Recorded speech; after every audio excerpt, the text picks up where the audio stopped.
Bootlegger's Hot Rod Garage. So, have you ever tried to use electronics and it just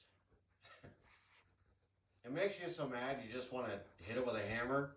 So, we bought this vlogger kit so I didn't have to talk so loud while we're doing these videos. We bought it, set it up, put it on the phone, set it at the kitchen table, and it worked fabulously. It was great. I thought, man, this is just the thing. Brought it out here. Do you think it would work? It's a total piece of crap. Complete waste of $50. I don't even know. At some point in time, I'm going to have a decent microphone, so bear with me. So what we're doing now is we are pinching the frame.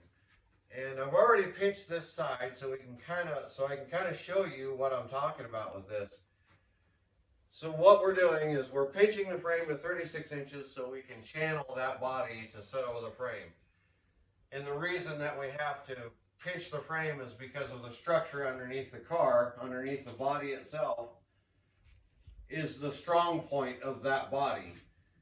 And if we don't pinch it, then we have to cut some of that structure away, and it's not going to be rigid enough. So what we have to do is we have to bring this frame rail in so the actual structure of the body will set down over the top of this and keep the body strong. So that, and when we set the body over the top of this, we'll build a piece of sheet metal that'll come out, down, and out, and that'll enable a shelf for that structure of the body to actually set on. So this side's all done. We have it all welded up. So what we did is, if you look down this side of the frame rail, you can see that it's pretty dang straight. It's not too bad for an old farmer. So we figured out that we needed to take about 3 3/8 off of each side to bring this in.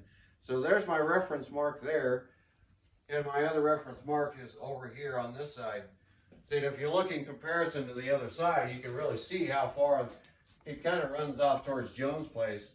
So even though that looks like an awful lot, when you cut the top and the bottom of the frame and bring it in, the width of the death wheel is actually about the right angle. So it'll bring it in pretty tight and give you a pretty decent weld joint there.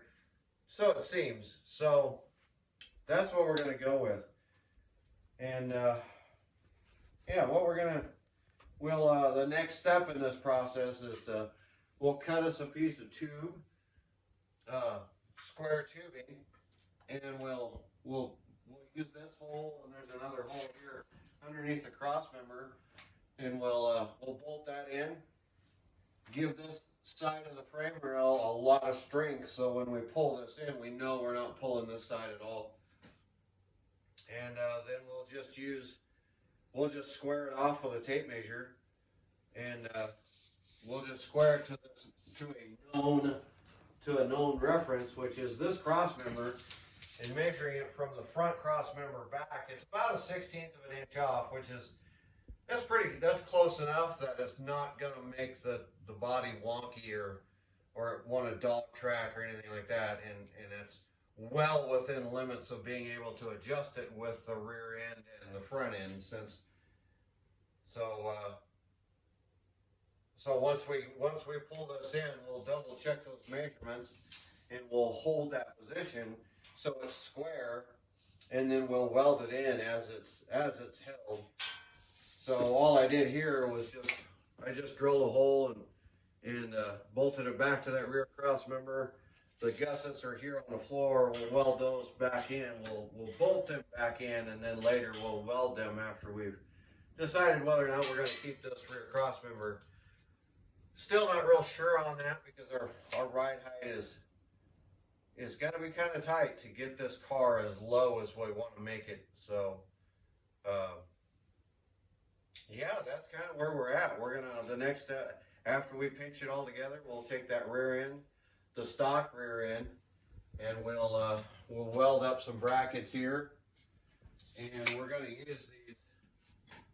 We're gonna use the old dog bones, or the old.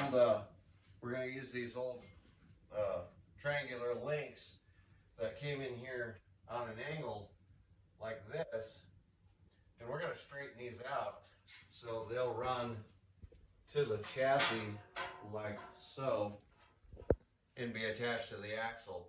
And we'll do that as a mock-up initially, and we'll make a decision as to whether or not we want to keep these things, because they're kind of cool. They're old, and you know, it's all about using old steel. So we're gonna try to keep this.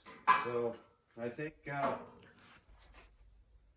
we've done some measurements on the engine, and I think we're gonna keep the old cross member. We're gonna cut it loose, cut the rivets loose, and roll it over. And I think it's gonna be about the right height to lay this engine in. So we'll strengthen it up and make it work. So anyway, we'll get back at you when we get a little closer to getting this lined out.